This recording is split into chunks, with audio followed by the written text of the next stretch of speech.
ஸ்தோத்திரப்பா. இயேசு எங்களோடு பேசுங்கப்பா. உடைய வார்த்தைக்கு நன்றி. இயேசுவின் நாமத்தில் நல்ல பிதாவே, ஆமென்.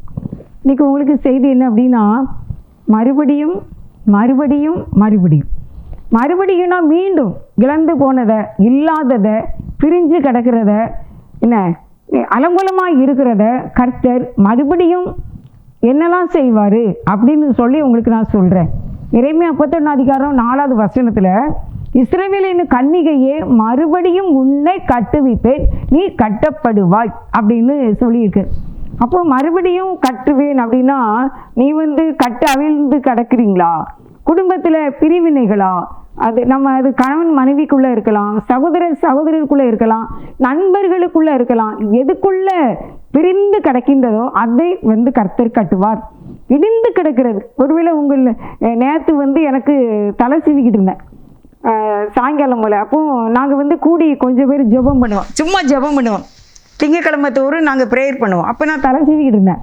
தலை சீவிக்கிட்டு இருக்கும்போது எனக்குள்ளே ஆண்டவர் ஒரு காரியத்தை சொன்னாங்க. அது என்ன அப்படின்னா, நிறைய பேர் எப்படி இருக்கீங்கன்னா, பிள்ளைகளை பற்றி ரொம்ப கவலையோடு இருக்கீங்க. அது தகப்பனாக இருக்கலாம், அது தாயாக இருக்கலாம். நீங்கள் எனக்கு ஆண்டவர் சொன்னது, தலை சீவிக்கிட்டு இருக்கான் அப்போ சொன்னது என்ன அப்படின்னா, இப்போ உங்களுடைய பிள்ளைங்களை பார்க்கும்போது நீங்கள் கஷ்டப்படுற மாதிரி இருக்குது. உங்கள் பிள்ளைகளுடைய சூழ்நிலை உங்களுக்கு பாசிட்டிவாக தெரியல. அது எப்படியோ இருக்குது, என்னமோ முடியுமோ அப்படின்னு சொல்லி இப்போ உள்ள நிலைமையை வச்சு நீங்கள் கவலைப்படுறீங்க. ஆனால் ஆண்டவர் என்ன சொல்கிறார் அப்படின்னா, இப்போ உள்ளதை நீ பார்க்காத, இப்போ உள்ளதுக்காக நீ என்ன செய்ய, ப்ரேயர் பண்ணு, இப்போ உள்ளதுக்காக நீங்கள் ஜெபம் பண்ணுங்க. நீங்கள் ஒரு நாள் கட்டப்படுவீர்கள், நீங்கள் கட்டப்படுவீர்கள் அப்படின்னு சொல்லி ஏசப்பா சொன்னாங்க. பார்த்துக்கோங்க, நாங்கள் திங்கட்கிழமை ஒரு 4 பேர் போல் நாங்கள் கூடி ப்ரேயர் பண்ணுவோம். நம்முடைய எல்லா ஊழியங்களுக்காக, உங்களுக்காக, இந்த டிவி ஊழியங்களுக்காக நாங்கள் கூடி நிறைய பேர் ஜெபிப்போம். அவங்களுக்காக, எல்லாம் தேசத்துக்காக, திருச்சபைகளுக்காக அப்படிலாம் நாங்கள் பண்ணுவோம். பார்த்துக்கோங்க. அப்போ நான் கிளம்புறப்ப எனக்கு கர்த்தர் சொன்ன வார்த்தை இது உண்மையில் உண்மை. ஒருவேளை உங்கள் பிள்ளைங்க சின்ன பிள்ளைங்களாக இருக்கலாம், இல்லை உங்கள் கணவனுடைய ஜீவி உங்களுக்கு பிடிக்காமல் இருக்கலாம், உங்கள் மனைவியினுடைய வாழ்க்கை உங்களுக்கு பிடிக்காமல் இருக்கலாம், இல்லை குடும்பத்தில் ஏதோ ஒன்றில் நீங்கள் கட்டப்பட்ட ஒரு இது இல்லாமல் இருக்கிறீங்க. பிள்ளைகளுக்கு திருமணம் கட்டப்பட வேண்டும், பிள்ளைகளுக்கு வேலை கிடைக்க வேண்டும், படிப்பில் நல்ல படிப்பு இருக்க வேண்டும், சமாதானம் இருக்க வேண்டும், நோய் இல்லாமல் இருக்க வேண்டும். இப்படிலாம் நம்ம நினைக்கிறோம். இந்த உலக பிரகாரமாக சோர்ந்து போன ஒரு நிலைமை, அது அவிழ்க்கப்பட்ட நிலைமை, அதில் இருந்து உங்களை நான் கட்டுவேன் என்று கர்த்தர் சொல்கிறார். மறுபடியுமா இந்த எரேமியா 51:4 மறுபடியும் கட்டுவிப்பேன், நீ கட்டப்படுவாய். அல்லேலூயா, அல்லேலூயா. கர்த்தர் சொல்றாரு, கட்டுவேன்னு சொல்றாரு. அதோட சேர்த்து நீ கட்டப்படுவாய் என்றும் ஆண்டவர் நமக்கு தீர்க்க தரிசனம் சொல்லுகிறார், வாக்குத்தத்தை சொல்லுகிறார். அருமையானவர்களே, நீங்கள் இன்றைக்கு உங்களுடைய பிள்ளைகளையோ, உங்கள் சூழ்நிலைகளையோ, உங்களுடைய வருமானங்களையோ குறித்து நீங்கள் இது அவிழ்ந்து கிடக்க, இது எப்படியே சரியாகும், தொழில் இல்லையே, வேலை இல்லையே, திருமணம் நடக்க மாட்டேங்குது, குழந்தை கிடைக்க மாட்டேங்குது, பரிசுத்தமாக வாழ முடியலையே, நான் சிகரெட்டு ஊதுறேன், அதிலிருந்து எனக்கு விடுதலை கிடைக்கலையே, நான் இன்னும் நான் இன்னும் ரகசியமான பாவங்கள் நான் செய்கிறேனே, நான் ரொம்ப இன்னும் பேசுகிறேனே அப்படின்லாம் சொல்லி நீங்கள் உங்களுடைய ஆவிக்குரிய வாழ்க்கையில் கூட நான் விரும்புகிற அளவுக்கு என்னால் ஜெபம் பண்ண முடியலையே, கர்த்தருடைய பிரசன்னத்தை நான் காண முடியவில்லையே, அது உங்களுக்கு ஒரு ஏக்கமாக இருக்கின்றதா? அவருடைய பிரசன்ஸ் அது எப்படி இருக்கும் தெரியுமா? அது தேனிலிட்ட பணியாரத்தை விட மேலானது, அது இன்பமானது, அது நம்மளே அனுபவிக்கிற அந்த ஒரு மகிமையின் பிரசன்னம் அப்படி இருக்கும். அதெல்லாம் இன்றைக்கி எனக்கு காணுமே, கர்த்தர் என்னோடு பேசுவார், இப்போ சத்தத்தை கேட்கலையே, என்னை தட்டி கொடுப்பாரு இப்போ இல்லையே, என்னை ஜெபமனை எழுப்புவார் இப்போ எழுப்பலையே, தேவன் என்னை விட தூரமாக இருக்காரோ, ஆண்டவர் எனக்குள்ளே இருக்காரோ இல்லையோ தெரியலையே, நான் பரலோக ராஜ்யத்துக்கு பெயர்வனான்னு எனக்கு தெரியலையே அப்படின்லாம் நீங்கள் சொல்லி நீங்கள் அவிழ்க்கப்பட்ட நிலைமையில் நீங்கள் இருக்கீங்களா? ஆனால் தேவன் சொல்கிறாரு, நான் உன்னை மறுபடியும் கட்டுவேன், நீ கட்டப்படுவாய். வேதம் சொல்லுகிறது, யாக்கோபின் மகிமையை திரும்பி வர பண்ணினது போல இஸ்ரவேலின் மகிமையை திரும்பி வர பண்ணுவேன். எப்படிப்பட்ட ஒரு வார்த்தை தெரியுமா? அது எனக்கு என்னால் சொல்ல தெரியல, ஏன்னா நான் அனுபவிச்சிருக்கேன். எதை நம்ம ஒன்று இழந்துட்டோம், நம்முடைய மகிமையை, பிரசன்ஸை, அவருடைய வல்லமையை, அவர் பேசுவதை, அவர் நம்மோட டச் பண்ணுறத, அதெல்லாம் என்னால் இப்போ அனுபவிக்க முடியல அப்படின்னு சொல்லி ஒருவேளை நீங்கள் கலங்கி கொண்டு இருக்கீங்களா? ஆரம்பத்தில் கர்த்தர் என்னோடு பேசுவார், நான் பாட்டு படிக்கும்போது கேட்பாரு அப்படின்லாம் நீங்கள் நினைக்கீங்களா? ஆண்டவர் சொல்கிறார், உன்னை கட்டுவேன், மறுபடியும் மறுபடியும் மறுபடியும் நீ முன்போல் ஆவாய் அப்படின்னு சொல்கிறார். அதே இறைமை 31:4 நீ மறுபடியும் நீ மேல வாத்தியத்தோடும் ஆடல் பாடல் செய்கிறவர்களின் களிப்புள்ள கூட்டத்தோடும் புறப்படுவாய். மறுபடியும் உங்க வீட்டில் என்ன நடக்குமா? மேல வாத்தியம் நடக்குமா? ஆடல் பாடல் செய்கிறவர்களின் களிப்புள்ள கூட்டத்தோடு நீ புறப்படுவாய். அப்படின்னா என்ன நான் நினைக்கிறேன், கல்யாண வீடு உங்க வீட்டில் கல்யாணம் நடக்க போகுது, உங்க வீட்டில் ஃபங்க்ஷன் நடக்க போகுது, உங்க வீட்டில் ஜெப கூட்டங்கள் ஸ்தோத்திர கூட்டங்கள் நடக்க போகுது. நம்ம வீட்டில் எப்பொழுதும் ஜெப கூட்டங்கள் நடக்க போகிறது. அங்கே ஆடலும் பாடலும் துதியும் ஸ்தோத்திரமும் சமாதானமும் சந்தோஷமும் களிப்புள்ள கூட்டமுமாக மறுபடியும் மாறப்போகிறது. ஆதியில இருந்த முன்னால இருந்த அதே மகிமை, அதே செல்வாக்கு, அதே களிப்புள்ள சத்தங்கள், அதே உங்களுடைய பண்டக சாலை நிரம்பி வழியத்தக்கதாக மறுபடியும் நீங்கள் மேல வாத்தியத்தோடு ஆடல் பாடலோடு நீங்கள் காணப்படுவீர்கள் என்று நம்முடைய தேவனாகிய கர்த்தர், என்னுடைய தேவனாகிய கர்த்தர் சொல்லுகிறார். நம்ம வீட்டில் இருந்து ஆடல் பாடல் கேட்க வேண்டும். நான் கர்த்தருடைய நாமம் மகிமைப்படும்படியாக சொல்லுகிறேன். இரவு நேரத்தில் நம்ம பைபிளாக வாசித்துட்டு திருப்பி கொஞ்சம் நேரம் பாட்டு படிக்கலாம் அப்படின்ட்டு, அது எப்படியும் மணி 12 கிட்டக்க அப்படி ஆயிரும் பார்த்துக்கோங்க. அப்போ நான் உட்காந்து பாட்டு படிச்சுக்கிட்டு இருப்பேன். பாட்டு படிக்கும்போது என்னுடைய கட்டில் ஜன்னலை ஒட்டி தான் இருக்குது பார்த்துக்கோங்க. அப்போ நான் அந்த கட்டில் உட்காந்து நான் ஒரு 10 பாட்டு படிச்சுட்டோன்னு வச்சுக்கோங்க. 10 பாட்டு படிச்சுட்டு அதுக்கு பிறகு திருப்பி நமக்கு இன்னும் படிக்கணும் போல இருக்கும். அப்போ இன்னும் படிப்போமே அப்படின்னு அது கணக்கே சொல்ல முடியாதுல்ல. நம்ம படிக்கணும்னு ஆண்டவர்களை படிக்கணும்னு ஆசை வந்துட்டுனா படிச்சுட்டே இருக்கணும் போல தானே இருக்கும். அப்படி படிச்சுட்டே இருந்துட்டு சரி இனிமேல் நேரமாக ஆயிட்டு நம்ம இனிமேல் படிப்போம் அப்படின்னு சொல்லி, ஏன்னா நான் கீழே நான் மட்டும்தான் படுத்திருப்பேன், பிள்ளைகள் எல்லாம் மேலே படுத்திருப்பாங்க, நாங்கள் கீழே படுத்திருப்பேன் பார்த்துக்கோங்க.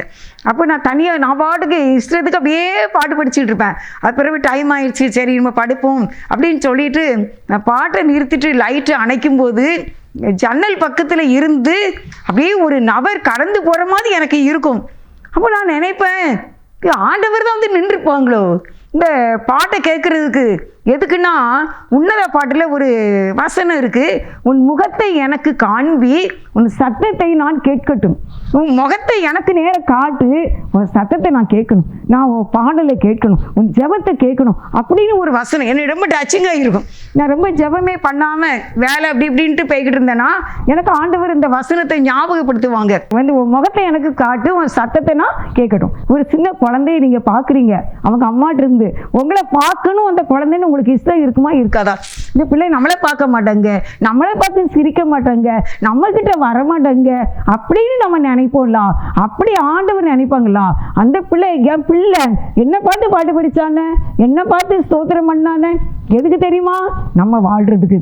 நான் நல்லா பாட்டு படிச்சேன்னா நாங்க வாழ்ந்திருப்போம், எங்க குடும்பம் நல்லா இருக்கும், நாங்க வாழ்ந்திருப்போம், சுகித்திருப்போம்.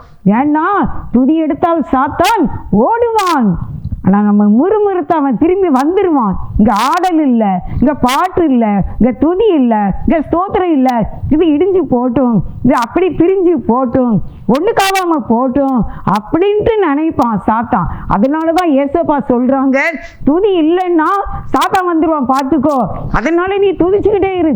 நீ துதிச்சியனா அவனுக்கு பிடிக்கவே பிடிக்காது. நீ பாட்டு பாடி இந்த வசனம் பார்க்குறோம். எரேமியா 31:4 2வது அந்த வார்த்தை, மறுபடியும் நீ மேல வாத்தியத்தோடும் ஆடல் பாடல் செய்கிறவர்களின் களிப்புள்ள கூட்டத்தோடு நீ காணப்பட வேண்டுமானால் நீ உங்களுடைய அந்தரங்கத்தில் நீங்க தனியா உட்காந்து அப்படியே பாடணும்.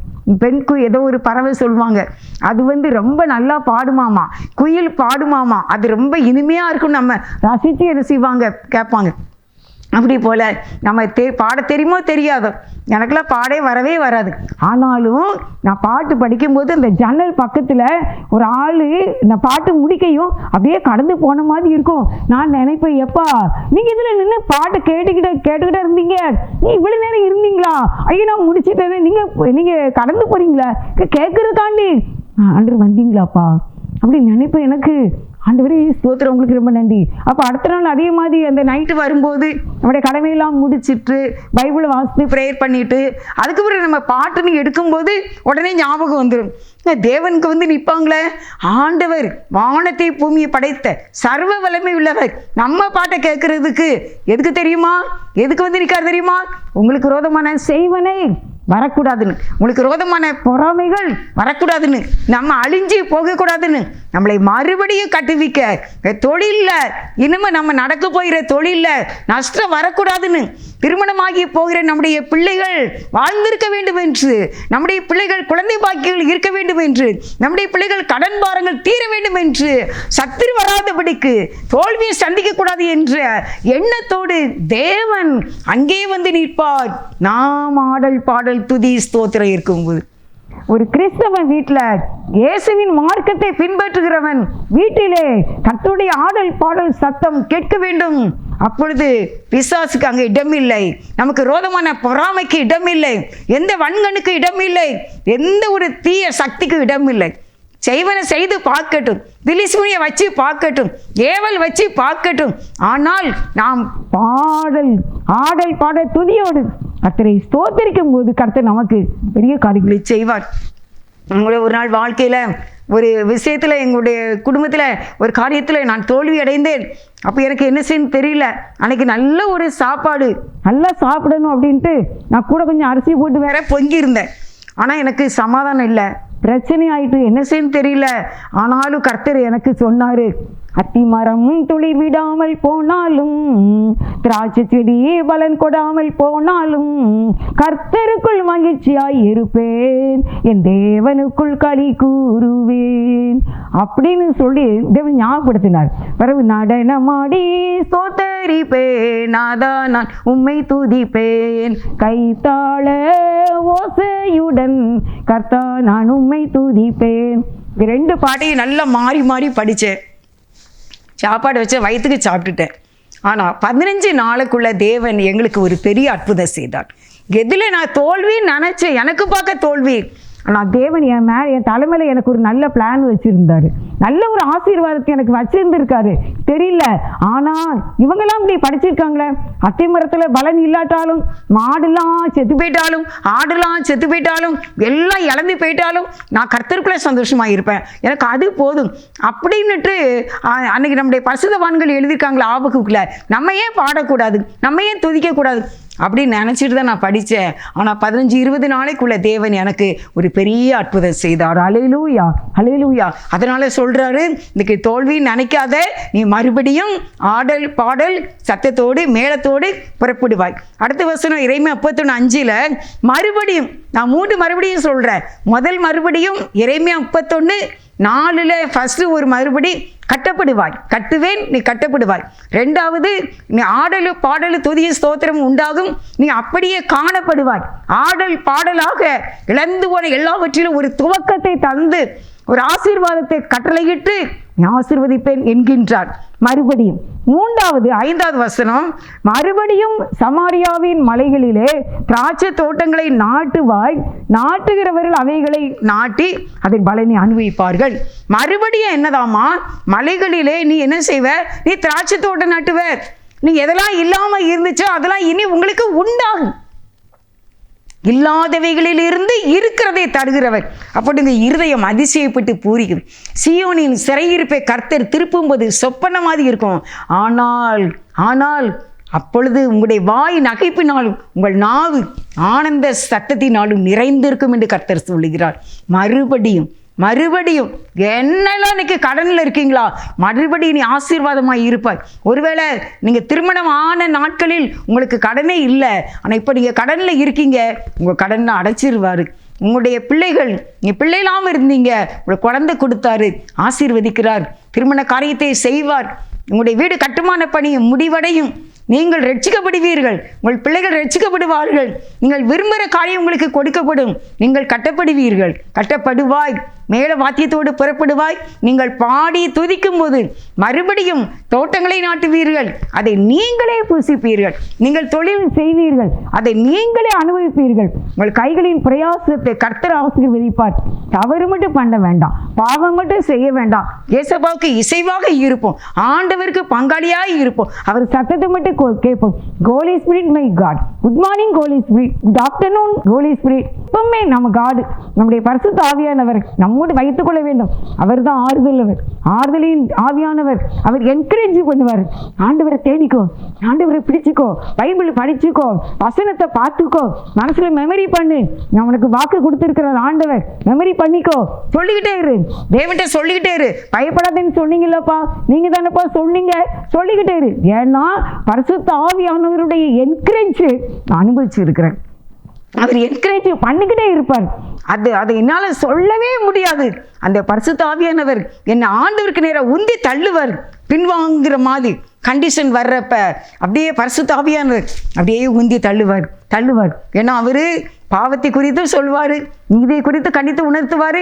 அதே சமயத்தில் அன்பின் ஆவியானவர், ஆறுதலின் ஆவியானவர். இந்த ஆவியானவரை நான் நினைப்பேன், ஆவியானவரை உங்களை மட்டும் கொஞ்சம் காட்டுங்களேன், உங்கள் வாயை மட்டும் கொஞ்சம் காட்டுங்களேன், நான் உங்கள் வாயை நான் கெட்டி பிடிக்கணும் அப்படிலாம் கேட்டிருக்கேன். ஏன்னா இந்த ஆவிக்குரிய வாழ்க்கையில் கூட நான் முடிஞ்சிட்டுன்னு நினச்ச நேரம் ஆவியானவர் என்னோடு பேசினாரு. உன்னை மறக்கிறதுக்கு தேவன் அநீதி உள்ளவர் அல்ல அப்படின்னு சொன்னாங்க. பார்த்துக்கோங்க, அன்னைக்கு நான் துள்ளி எழும்ப என் ஆண்டவர் எனக்கு உதவி செய்தார்.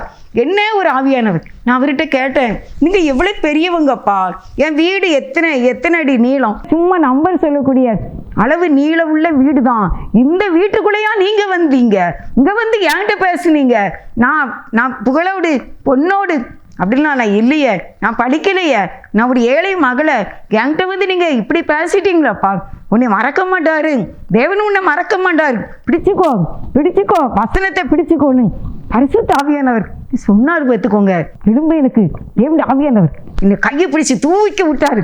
அந்த வார்த்தையானது என்னை தூக்கி எடுத்து நிறுத்திட்டு உங்க முன்னாலே இருக்கேன்னா, கர்த்தருடைய ஆவியானவர் என்னோடு பேசின வார்த்தை தான், உன்னை மறப்பதற்கு அவர் அநீதி உள்ள தேவன் அல்லவே அப்படி சொன்னார். எப்படி இருந்திருக்கும் நீங்கள் யோசித்து பாருங்க. உங்களை தேவன் மறக்கலை. நம்முடைய ஃப்ரெண்டு எனக்கா ஒரு நாள் பார்க்கும்போது நம்ம சின்ன பிள்ளையில பார்த்தது தான், ஆனால் இப்போ உங்களை பார்த்த உடனே எனக்கு தெரிஞ்சிட்டு, நீங்கள் இன்னார் தானான்னு கேட்கும்போது இன்னும் மறக்கலையா நீங்கள் அப்படின்னு சொல்லி சந்தோஷப்படும். இப்போ 2 நாளைக்கு முன்னால் ஒரு 2 நாளைக்கு ஒரு வாரமும் இருக்குன்னு நினைக்கிறேன். சமீபத்தில் ஒரு சகோதரிகிட்ட பேசிக்கிட்டு இருந்தேன். அப்போ நான் உனக்கு ஒரு மெசேஜ் அனுப்புனேன், நீ பார்த்தியான்னு கேட்டேன். இல்லை, அது என் தம்பிக்கு தான் வரும் அப்படின்னா. தம்பினா இளையராஜாவா அப்படின்னு கேட்டேன். அவன் சின்ன பையன் தான், இப்போ தான் குழந்தைலாம் பிறந்திருக்கு. இளையராஜாவான்னு கேட்டேன். ஏக்கா நான் ஒரே ஒரு நாள் தான் சொன்னேன் என் தம்பி பேரை, இப்படி நீங்கள் மனசுல வச்சுருந்துருக்கீங்களே அப்படின்னா அவளுக்கு அப்படி ஒரு சந்தோஷம். பார்த்துக்கோங்க, ஃபோனில் அப்படி பேசி சிரிக்கா. அப்போ ஒரு மனுஷன் மறக்கலைங்கிறது அவ்வளோ ஹாப்பியாக இருந்தா, தேவாதி தேவன் உன்னை மறக்கலை, நான் மறுபடியும் கட்டுவேன், நீ கட்டப்படுவாய், மறுபடியும் ஆடல் பாடல் மேல வாத்தியத்தோடு நீ புறப்படுவாய், மறுபடியும் நீ தோட்டம் நாட்டுவ, நீ கைகளின் பிரயாசத்தை நீ சாப்பிடுவாய், மறுபடி இழந்து போன எல்லாமே உனக்கு கிடைக்கும். எங்கள் பண்டக சாலை சகல இன்ப வஸ்துக்கள் நிறைந்து இருக்கும். எங்களுடைய பண்டக சாலை சகல இன்ப வஸ்துக்கள் நிறைந்து இருக்கும். எங்கள் ஆண் பிள்ளைகள் ஓங்கி வளருகிற விருட்ச கண்டுகளைப் போல இருப்பார்கள். எங்கள் பெண் பிள்ளைகள் சித்திரம் தீர்ந்த அரண்மனை மூளை கற்களை போல இருப்பார்கள். நோயில்லாத வாழ்க்கை தேவன் எங்களுக்கு தருவார், எங்களை ஆசீர்வதிப்பார் என்று நீங்களும் நானும் விசுவாசிக்கும் போது நம்ம அந்த ஆசீர்வாதத்தை பெற்றுக்கொள்ள முடியும். அதனால கர்த்தர் சொல்லுறார், 6வது வசனம், எழுந்திருங்கள், சீயோனில் நம்முடைய தேவனாகிய கர்த்தரிடத்துக்கு போவாருங்க. எல்லாரும் எந்திங்க, மறுபடியும் கட்ட போகிறார், மறுபடியும் நமக்கு எல்லா நன்மைகளையும் தரப்போகிறார். அதனால நம்ம ஆலயத்துக்கு போவோம். நம்முடைய தேவனாகிய கர்த்தருடைய ஆலயத்துக்கு போவோம் வாருங்கள் என்று எப்பிராயீம் மலையில் உள்ள ஜாமக்காரர் கூறு காலம் வருமா. 7வது வசனம், கர்த்தர் சொல்லுகிறது என்னவென்றால், யாக்கோபை நிமித்தம் மகிழ்ச்சியாய் கம்பீரித்து ஜாதிகளுடைய தலைவரி நிமித்தம் ஆர்ப்பரியுங்கள், சத்தத்தை கேட்கப்படி துதித்து கர்த்தாவை இஸ்ரவேலின் மீதியான உமது ஜனத்தை ரட்சியும் என்று சொல்லுங்கள். நாங்கள் மீதியான ஜனமா இருக்கோப்பா, ஆண்டவர் எங்களை நீங்க ரட்சித்துருங்க, எங்களை நீங்க காப்பாத்துங்க அப்படின்னு சொல்லி நம்ம கேட்போம். எப்படி ஆண்டவர் அன்னைக்கு யோசேப்பை மறுபடியும் நிறுத்தினார், தாவீதை மீண்டும் அரசனாக்கினார், ஆண்டவர் யாக்கோபை தகப்பன் வீட்டுக்கு திரும்பி வர பண்ணினார். ரூத்தை மீண்டும் ஆசீர்வதித்தார். எஸ்தரை உயர்த்தினார், உங்களையும் உயர்த்துவார். தாழ்ந்த நிலையில் எப்படிப்பட்ட சூழ்நிலையில் இருந்தாலும் நீங்கள் கட்டப்படுவீர்கள். இழந்து போன எல்லாம் மீண்டும் கிடைக்கும். தேவகுமாரா தேவகுமாரா என்ன நினைச்சிடுங்க, தேவகுமாரா தேவகுமாரா கொஞ்சம் நினைச்சிடுங்க.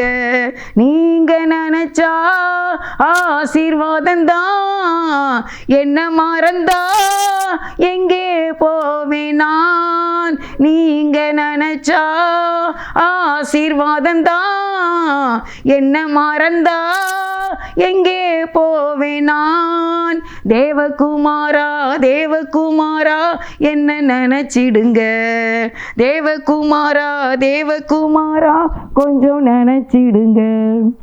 நினச்சிக்கிட்டு வராண்டவர் நோய் நீங்கி விடும், வாரங்கள் பறந்து போகும், நல்ல சுகம் கிடைக்கும். மீண்டும் மீண்டும் மீண்டும் மறுபடியும் மறுபடியும் மறுபடியும் ஆசீர்வதிக்கிற தேவனே, நன்றியோடு ஸ்தோத்திரிக்கிறோம். எங்களை ஆசீர்வதி, மறுபடியும் ஆசீர்வதி. இயேசுவின் நாமத்தில் வேண்டிக் கொள்கின்றேன், ஜீவனுள்ள நல்ல பிதாவே, ஆமென். God bless.